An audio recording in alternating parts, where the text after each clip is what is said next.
The Devo estate in the late summer of 1852 stood with the arrogance of an old scar, not healed, but hardened against time. Its columns, once painted in proud white, had dulled into the color of old ivory, stained by years of heat and storms rolling off the Gulf. Before we go further into tonight's story, I need to be honest. My heart sank seeing that nearly 99% listen but never subscribe. If you value these voices from the past, please like and subscribe. That one click helps keep their stories alive. As we walk through this story together, share your location and local time in the comments. I love seeing where you're listening from. The sugar cane stretched in every direction, blades sharp and whispering, a field that seemed to breathe with the same rhythm as the house itself. To approach the property was to step into a place where even the air carried weight, thick with the smoke of boiling molasses and the prayers that no one truly believed. The land smelled of sweetness rotting into bitterness, a scent that clung to skin and clothes and seemed impossible to wash away. Inside, the house fed on silence. Walls absorbed words until they no longer echoed. Curtains hung heavy, never drawn wide to let the sun inside, and dust gathered in corners where no hand bothered to reach.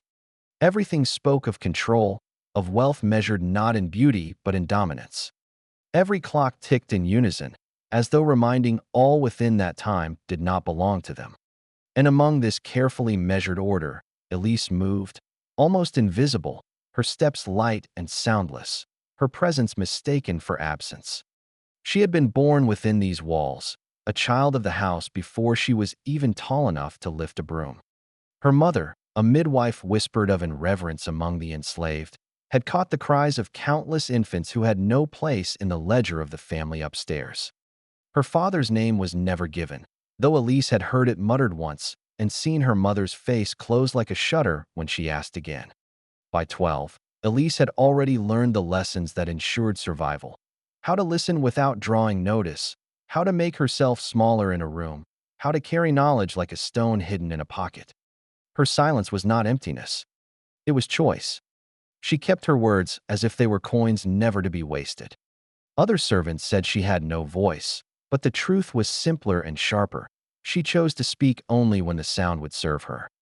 Her eyes did most of the talking, dark and steady, watching, collecting, never forgetting. Every day had its rhythm.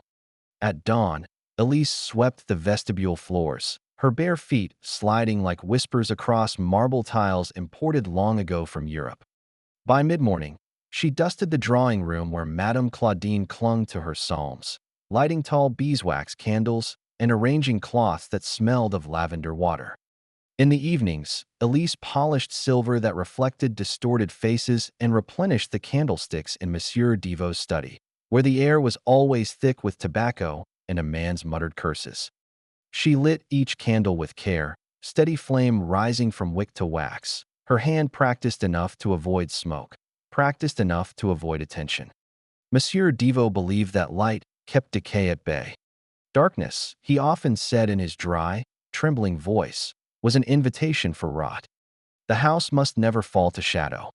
He demanded candles burning in every room, through every night, as if the light itself were armor against the past he refused to name.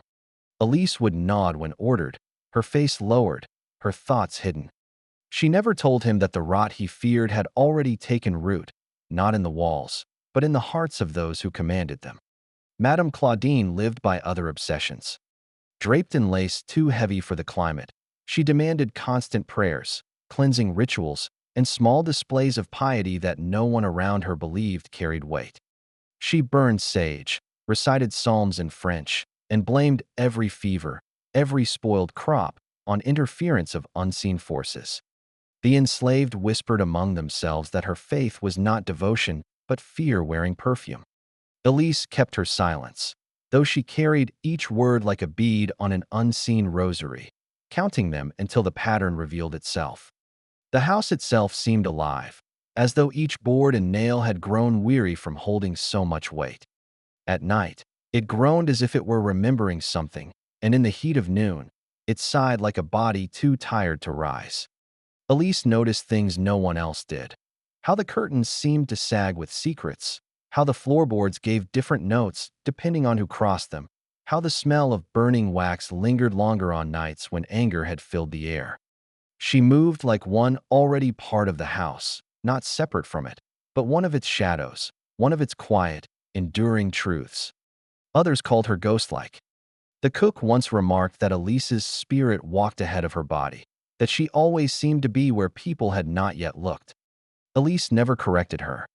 Ghosts, after all, were untouchable. Ghosts were feared. Ghosts did not have chains. Still, there were nights when she lay on her straw mattress and stared at the flame she kept hidden in a small jar. She would hold her breath as the candle flickered, eyes locked on the dance of the fire until it stilled. In that secret hour, she was not servant, not girl, not shadow. She was something waiting, something patient, something that had chosen its silence for a reason the others could not see. And beneath it all, deeper than her silence, there was the memory of Aim. Aim's laughter still echoed in the corners of Elise's mind, though the house had swallowed it long ago. She did not speak of her sister. She did not need to. The wound was stitched into every step she took, every candle she lit, every word she refused to utter. The house remembered too, though it tried to hide it. Elise could feel it in the way certain corridors turned colder when she passed, in the way the walls seemed to lean forward, listening. By the time autumn arrived, heavy and close, the estate felt more fragile than ever. The sugar cane rustled like whispers never answered. The air grew sour with molasses left too long to thicken, and Elise's silence grew sharper, less like absence and more like a blade being sharpened for use. She had learned her place, yes, but she had also learned the cracks in the foundation of the house, the weaknesses hidden beneath ritual and pride. The DeVos believed light would save them. They believed silence meant obedience. Elise knew better. Light could kill as easily as it could illuminate, and silence could be the most dangerous weapon of all. The memory of Aim did not arrive all at once. It crept back into Elise's nights the way smoke seeps through cracks, slow, curling, insistent. She had been only 13, small for her age, but full of a brightness that made people uneasy. Where Elise folded herself into corners, Aim leaned forward into every room, as though she expected the world to answer her back. She sang while carrying water, hummed while gathering herbs, laughed at jokes no one else dared to make. Her boldness was not defiance. It was innocence that had not yet learned fear. Elise tried to teach her how to soften her edges, how to let silence do the work of survival, but Aim never learned. She smiled too often. She touched too much. And in a house like the DeVos, joy was a provocation. It began with something small, as punishments often did. A missing handkerchief, silk embroidered with pale blue thread, gone from Madame Claudine's vanity drawer. Claudine's suspicion traveled the way her perfume did, heavy, suffocating, clinging to whomever it touched. Servants whispered, prayed it would pass. But the handkerchief appeared again, neatly folded, tucked beneath Aim's thin mattress. Elise remembered the moment like a splinter pressed into her hand, impossible to forget. Aim's wide eyes blinked in confusion, her small hands turning the fabric over and over as though it might explain itself. Silence filled the room like smoke. The lie needed no words. The accusation had already chosen its victim. Claudine called for order. Her voice rang with piety, demanding an example be made, so that disorder not take root. She spoke of theft, of sin, of the decay that spreads when servants forget their place. She did not speak of mercy. She never did. Elise was made to stand with the others near the fields, her body stiff, her hands clenched so tight her nails cut her palms. Aim was bound to the whipping post, her back to the house, her face turned toward the setting sun that dipped blood red over the cane. Elise would never forget the way her sister lifted her chin, searching the horizon, not looking back toward the white columns or the faces gathered there. She did not beg. She did not cry, not until the second lash, when the air broke from her chest in a sound that silenced even the birds. By the third, her knees bent, and her body sagged like a young tree snapped too early. Fever carried her away 3 nights later. The overseer muttered about weakness, about poor constitution. Elise saw the truth written in her sister's bruises, in the splinters buried deep in her palms from clawing her way across the floor, in the hollow look that entered her eyes the moment the whip left its mark. Claudine sent no flowers, offered no prayer. A crude wooden cross was planted in the dirt beyond the cane. No name carved, no hymn sung. Only silence. That silence was the moment Elise changed.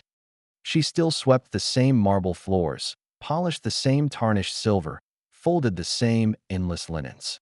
She still moved quietly, her voice almost never heard. But something had altered in her stillness. It was no longer only for survival. It was a vessel.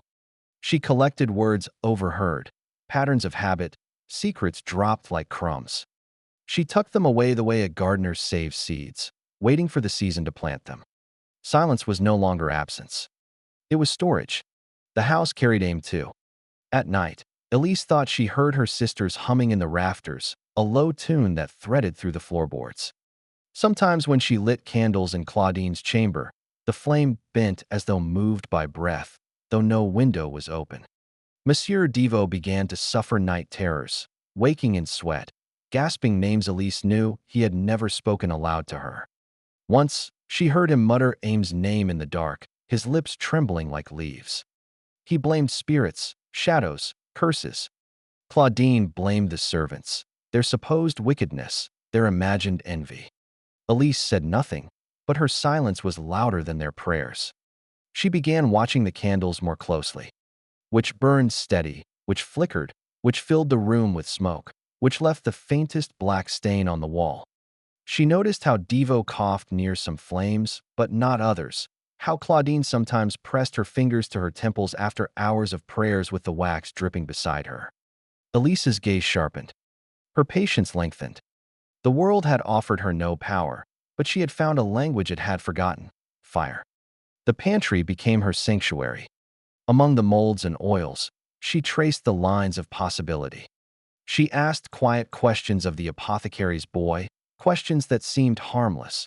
Which herbs made sleep come easier? Which cleared the lungs? Which left a bitter smoke? She spoke softly, as though learning for Claudine's benefit, as though her interest was only in healing. But in her silence, she wove each answer into a pattern only she could see. She did not dream of rebellion, not the kind others whispered about in the quarters. She knew too well the punishment that awaited those who lifted a hand in rage. Hers would not be rage. Rage burns too fast, leaves nothing but ash. Hers would be slower, patient, certain, like wax melting, like light dimming. The day Aim died, Elise buried her own voice beside that wooden cross. What grew from that burial was not grief alone, but intention. She began to understand that silence could be shaped the way wax was shaped. It could hold memory, it could carry fire, and one day, it could burn those who had mistaken quiet for obedience. The Devos believed they had extinguished Aim when they denied her even a name carved into wood. But Elise carried her sister's name like a wick hidden in her chest.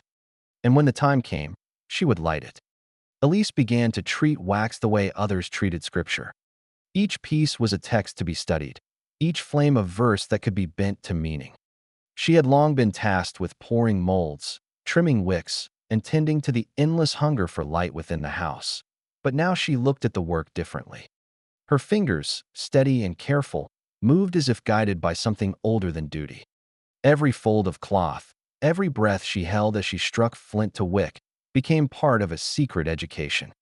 Wax could remember. Wax could obey. And wax, she discovered, could betray. Monsieur Devo's obsession with light gave her cover. He demanded candles everywhere, lined on mantels, tucked into corners, clustered on tables until the room seemed crowded with fire. To him, darkness meant weakness, decay, the slow death of a legacy he believed was eternal. He never noticed Elise's eyes as she watched the flames instead of his words, how she lingered by the candlesticks a little longer each night, how she seemed to inhale their smoke as if drawing strength from it. He thought her obedient, and that blindness was her gift. She began small, almost imperceptible. A pinch of herb shaved into the melted wax, enough to alter the scent but not arouse suspicion. Dried lavender mixed with resin that carried a bitterness under its sweetness. a scraping of bark that smoked faintly when lit, just enough to leave Monsieur coughing after long hours in his study. Each trial taught her something. She learned which flames burned fast and hot, which held steady as a drumbeat, which flickered in unpredictable patterns that unsettled the eye. The wax became her diary, every candle a sentence only she could read. The house absorbed her experiments as if it, too, conspired. The smoke clung to curtains, crept into pillows, seeped into the pores of the walls. Servants whispered of strange dreams, of seeing shadows lean against doors when no one stood there, of waking with the taste of iron on their tongues. Claudine grew restless, clutching her rosary tighter, sprinkling salt across thresholds, as though the house itself had turned against her. Elise remained silent, her face composed, her hands folded over her apron. But in the stillness of her gaze, something burned brighter than fire. She thought often of her mother in those days, the midwife who had worked with herbs and oils, who had known which roots to boil for fever, which leaves to grind for sleep, which seeds to hide for safety. Elise remembered her voice soft in the night, telling her that every plant had two faces, one for healing and one for harm, and that only the careful hand could decide which face to reveal. Her mother had meant to pass down wisdom for survival, not vengeance. But survival had already been denied when Aim's body was broken under the lash. What Elise carried now was the second face of every plant, the one her mother had warned her never to use. Her hands grew surer. She infused wax with powders that blurred the mind, spores from swamp growths that dulled reason, oils that coaxed dreams into waking life. The candles burned clean, too clean, their flames upright and unyielding, their smoke invisible until it had already been breathed deep. Devo complained of visions, of a girl standing at the edge of his bed, of mirrors that blinked when he was not looking.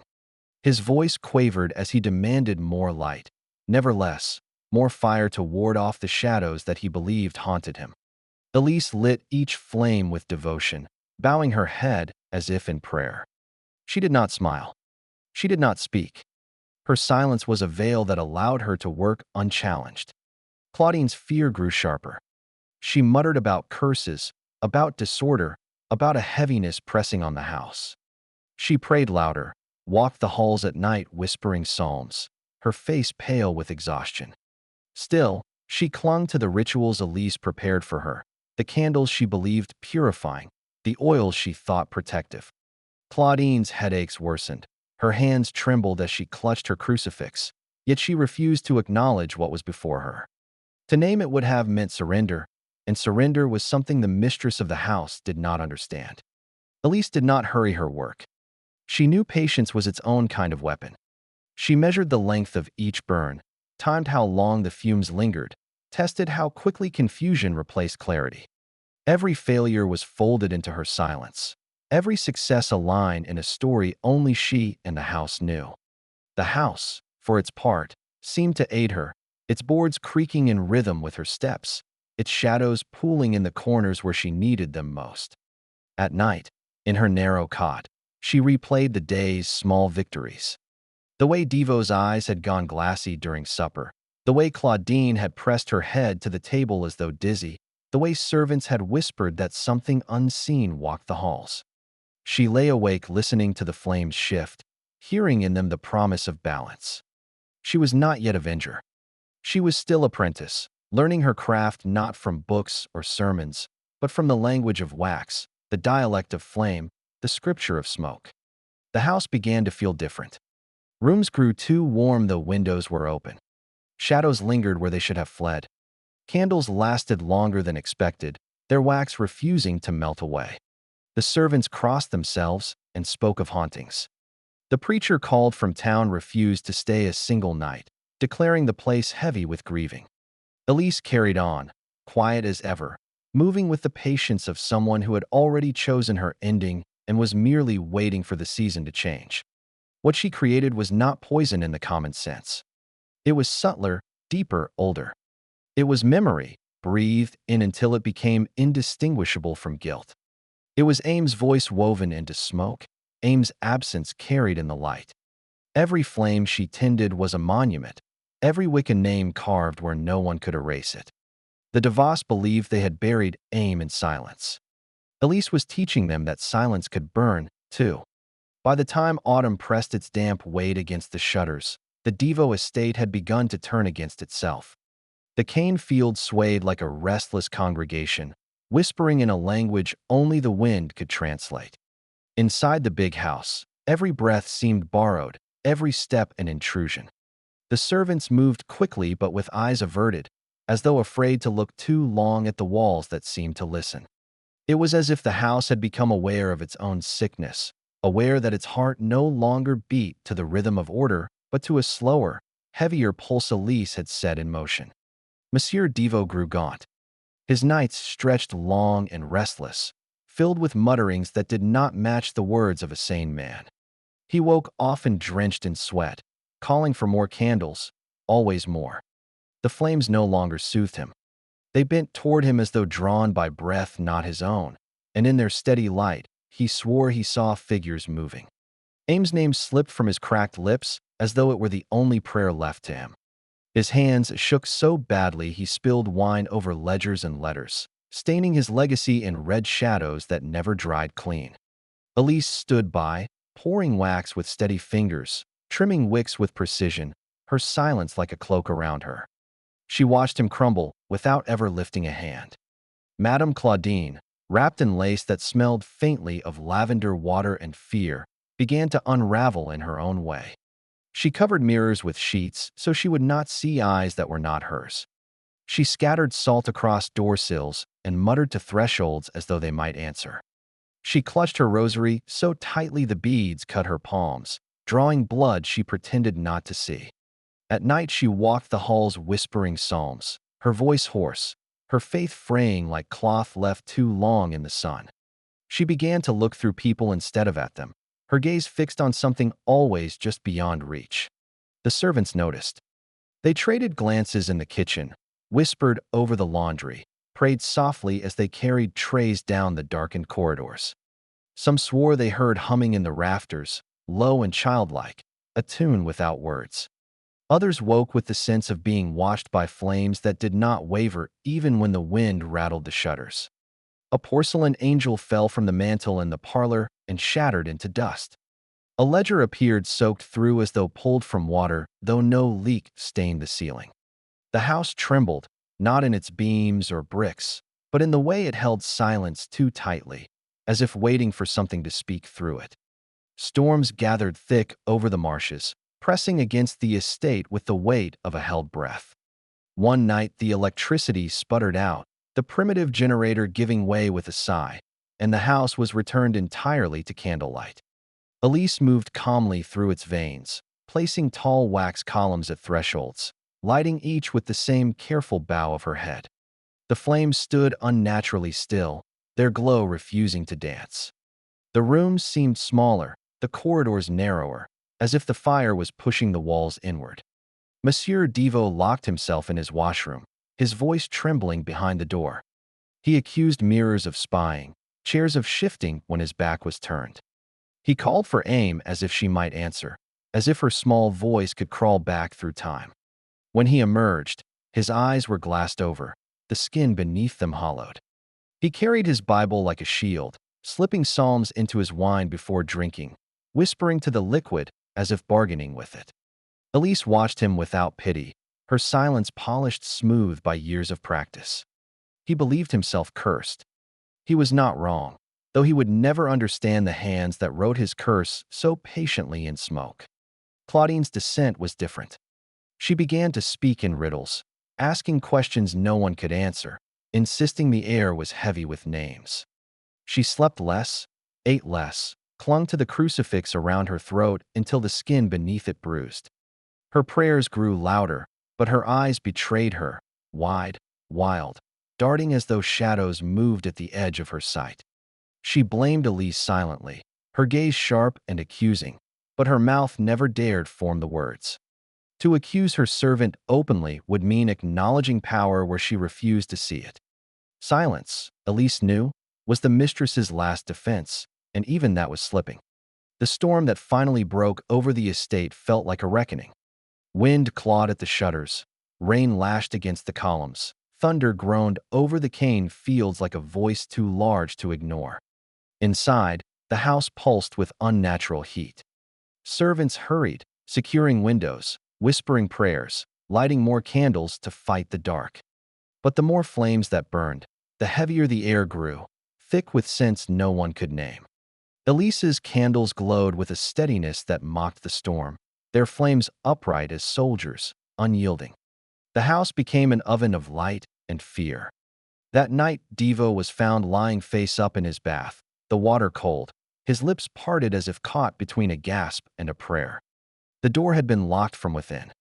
Around him, candles burned tall and untouched. One had burned completely through its wax, yet the flame hovered above the wick, suspended, steady, impossible.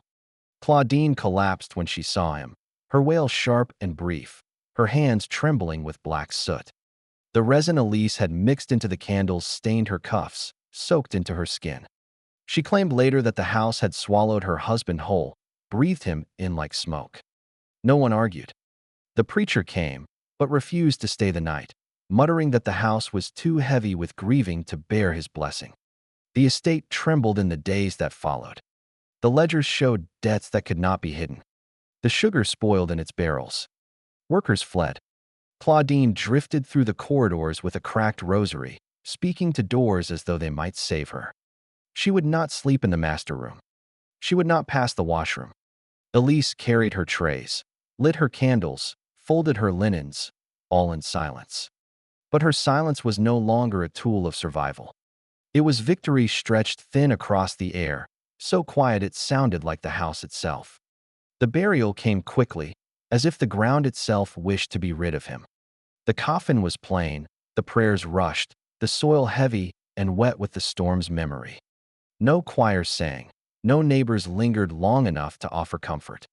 A few men lowered the box with the clumsy precision of duty, their faces grim but detached, as though handling any other cargo. When the last clump of earth fell, the mound seemed to sag under its own weight, as if the earth itself did not want to hold what it had been given. Elise stood at a distance, her hands folded, her expression unreadable. Claudine clutched her veil in trembling fingers, her voice catching in half-formed sobs that broke before they could find shape. She did not weep for her husband. She wept for what the house had lost, its fragile illusion of permanence. After the funeral, the estate slipped further into disarray. The overseer muttered about accounts gone missing, about workers disappearing into the marsh and never returning. Crates of molasses soured before they reached the docks. Rats nested in the storehouses, feasting on sugar that once promised wealth. The house itself seemed to groan at night, would straining as if it resented its own weight. Claudine wandered through it like a ghost still tethered to the living. She refused to enter her husband's study, refused to pass the washroom where he had been found. She would not speak his name, only pressed her crucifix against her lips until her skin blistered. Lawyers came with documents and condolences, their boots echoing in corridors where laughter had long since died. They spoke in clipped tones about debts, auctions, and liquidation.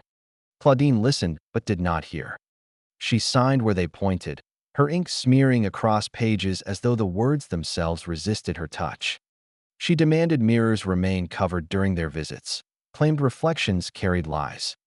Her hands shook as she scrawled her name, her once proud signature now barely legible. Elise carried the papers back to the desk, stacked them neatly, and blew gently across the ink until it dried. She did not meet Claudine's eye, for there was nothing left to read there. The servants whispered in corners about the mistress's unraveling. Some said she was possessed. Others claimed she was cursed by the same flame that had taken her husband. They watched her roam the halls with a cracked rosary dangling from her fist, muttering to doors as if they might answer, pausing at windows to clutch the sill until her knuckles went white. She would not eat unless Elise placed the plate before her. She would not drink unless Elise poured the glass. Her fear of the candles grew sharper, yet she could not live without them. Each evening she demanded they be lit, yet flinched when their flames held steady, unblinking, as though waiting for her to speak the truth aloud. Elise obeyed, quiet as always. But every motion of her hand carried purpose. Every trimmed wick, every pool of wax shaped into form, was another line written in the language she had mastered. The fumes spread softly, invisibly, crawling into Claudine's breath, tangling her thoughts, fraying her prayers. Nightmares crowded the widow's sleep, pulling her from dreams into rooms where Aim's voice whispered in corners, where her husband's shadow leaned against the wall, where the house itself seemed to exhale a judgment she could not escape. She woke screaming, clutching at her throat, gasping for air that seemed thick as smoke. She began speaking in fragments, asking for her husband one moment, cursing him the next. She accused the walls of moving, the floors of shifting under her, the windows of watching. Servants avoided her gaze, crossing themselves as she passed. Some fled the estate altogether, carrying nothing but fear. The house grew emptier, quieter, each absence deepening its hunger. Still Elise remained, steady as the flame she tended, her silence now the spine of the household. Without it, everything would have collapsed too quickly. She kept the illusion of order just strong enough to let the house rot in peace. Winter crept over Louisiana with a damp chill that clung to the bones. The cane fields lay broken, their stubble sharp against gray skies. The river ran slower, carrying debris from storms that had long passed. In the house, fires were kept low to conserve wood. Only the candles burned as they always had, steady and bright, their flames refusing to waver. Claudine wrapped herself in shawls and furs, though her skin remained cold, her lips blue at the edges. She blamed drafts, blamed spirits, blamed the servants who remained. But she never blamed Elise, at least not aloud. Her silence toward her servant was not mercy. It was fear sharpened into obedience. One evening, when the wind scraped against the shutters like fingernails, Claudine collapsed at the dining table. Her rosary spilled across the floor, beads scattering like seeds on stone. Elise lifted her with calm hands, carried her to bed, and set a single candle by the pillow. Its flame rose tall, straight, unwavering. Claudine's breathing was shallow, her words jumbled. She spoke of shadows climbing the walls, of whispers in the curtains, of Aim's name repeated in the rhythm of her heartbeat. She clutched Elise's wrist once, her grip weak but desperate, as though begging for salvation. Elise did not pull away. She let the hand tremble until it released, until it fell limp upon the sheets. Then she smoothed the linen, adjusted the flame, and walked away. In the days that followed, Claudine wasted like wax consumed too quickly. Her hair grew brittle, her eyes hollow. She muttered prayers that dissolved into sobs. Sometimes she called out for her husband, sometimes for God, sometimes for mercy. Elise heard each name and let it drift into silence. She did not hasten the end. She allowed the flame to do its work, slow and merciless, stripping the mistress piece by piece until nothing remained but the hollow shell of a woman who had once believed herself untouchable. By the final night, the house had grown impossibly quiet. No rats scurried, no servants whispered, no wind dared touch the shutters. Elise placed candles throughout the chamber, their flames a circle that held Claudine in its grip. The widow lay pale as linen, her breath thin, her eyes wide with fear she could not name. Elise stood at the edge of the room, her hands folded, her silence complete. She did not speak. She did not move. She let the flame write the last word. When dawn broke, the house exhaled. Claudine was gone. Only the candles remained, their flames steady as ever, their smoke rising thin and straight into the air. Elise gathered the cooled wax, trimmed the wicks, and placed them back in the molds. The house, at last, was empty of masters. Only silence remained, and in that silence, Elise's power was complete. The house lingered after Claudine's last breath, but it lingered in a way that felt hollow, as if the walls themselves had grown tired of holding secrets. The shutters drooped with mildew, the doors sagged on their hinges, and dust laid itself across velvet chairs like a final claim. There were no masters left to command, no prayers to recite at dawn, no footsteps of authority echoing through corridors that once groaned under cruelty. The estate, once swollen with sugar and pride, sagged into its own silence. The cane fields stiffened in the winter frost, bare stalks breaking in the wind, and the river at the edge of the property carried silt the color of rust. Servants scattered quietly. Some left before the burial earth had hardened on Claudine's grave, carrying bundles too small to betray their worth. Others lingered for weeks, waiting for a sign of order, a direction that would never come. They moved through the house like shadows, careful not to disturb the quiet Elise had woven into its bones. One by one they slipped away, until Elise alone moved through the rooms, steady and unhurried, the last caretaker of a house that no longer had a master. She did not mourn. She did not celebrate. She moved with the patience of someone measuring time in ways others could not understand. She folded linens though no one would sleep in them. She polished silver though no hand would lift the cups. She lit candles though no eyes remained to read by their light. Each flame stood tall and unyielding, bearing witness to a story only she knew. When the lawyers returned with documents and lists, they found Elise silent, her eyes lowered, her presence invisible as smoke. They recorded names, tallied debts, and announced auctions with the authority of men who believed themselves in control. They never asked about the air that felt heavy in their lungs, nor about the smell that clung faintly to their coats after leaving, something sharp and unplaceable, something that followed them back into town and made them dream uneasy dreams. It was decided the estate would be sold. The land was worth more than the house, and the house itself was marked for dismantling, brick by brick, timber by timber, as though tearing it apart would erase what had been done inside. But paper moved slowly, and winter held the land in its grip, so the house remained standing, waiting, its silence thick enough to press against the chest.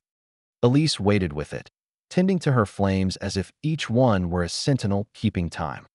The day came when her name appeared on a ledger not as a person but as property, a number scratched beside debt. She saw it once, in the narrow script of a clerk who did not look at her face, and she knew the estate would not hold her much longer. She did not plan her departure in haste. She let the days lengthen, let the walls learn her footsteps, let the flames memorize the shape of her silence. She gathered nothing but a small bundle wrapped in coarse cloth and a wooden box tucked into her dress. In the box were fragments of wax, wicks cut to precise lengths, and powders gathered in paper folded tight. She carried no words, only her tools, for words had never been her weapon. She left before dawn, when the mist clung low to the cane stubble and the sky had not yet chosen its color. Her steps pressed soft into the wet earth of the back path. The one aim had once run down laughing, before the world decided laughter was too much for her to hold. Elise did not look back at the house. She let its silence fold in on itself, a shell empty of the creature it once contained. She crossed the marsh steady and sure, the hem of her dress wet with brackish water, her bundle pressed to her chest like a heartbeat. By the time the sun lifted, Elise was gone from the Devo estate, but rumor began its work almost at once. Along the river road, people spoke of a woman with quiet eyes moving from parish to parish, selling candles at markets, her hands steady as she pressed wax into molds. In kitchens far from the estate, a candle would arrive at a servant's door, left with no note but a faint scent that clung to the cloth, sharp and strange. Some who burned them said the flames lasted too long, their light too clear, as if watching. Others swore they heard whispers in the smoke, names carried from places no one dared to speak aloud. Illnesses followed in some houses, sudden and unexplainable. A master collapsed at his desk, his quill still scratching at a ledger. A widow woke screaming to the sound of humming in the curtains. A preacher claimed he saw eyes in the flames of his own church candles and refused to strike a match again. No constable ever caught her. No court ever named her. Elise became less a woman and more a story, passed from mouth to mouth, carried like smoke through parishes that had forgotten her face but remembered her flame. Children were told not to follow strange lights at night, for not every glow was a guide. Mothers whispered her name with reverence and fear, a warning that even silence has teeth.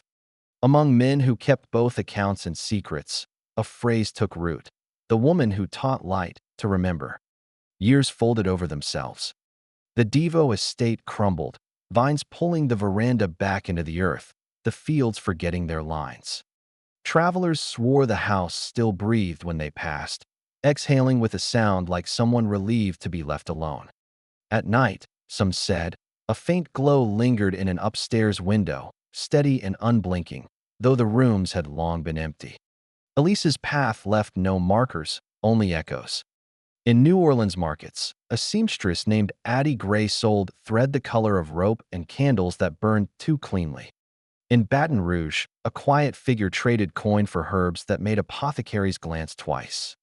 Along the river bend, a woman was seen at dusk walking alone, her bundle small, her steps measured, never hurried. She carried no torch, yet the path around her seemed to glow as if lit by memory itself. No one ever proved her hand in the slow ruin of the Devos, nor in the whispered ailments that followed elsewhere. But her legend grew in silence, as legends often do. She became the breath in the dark room, the flicker that refused to gutter, the memory that lit itself again and again in houses where cruelty once called itself law. And in that legend, Elise was more than servant, more than survivor, more than avenger. She was the flame that taught darkness it could not erase the names of the lost. And so she walked on, steady, untraceable, carrying light that burned not for faith nor for comfort, but for memory and for justice written in smoke.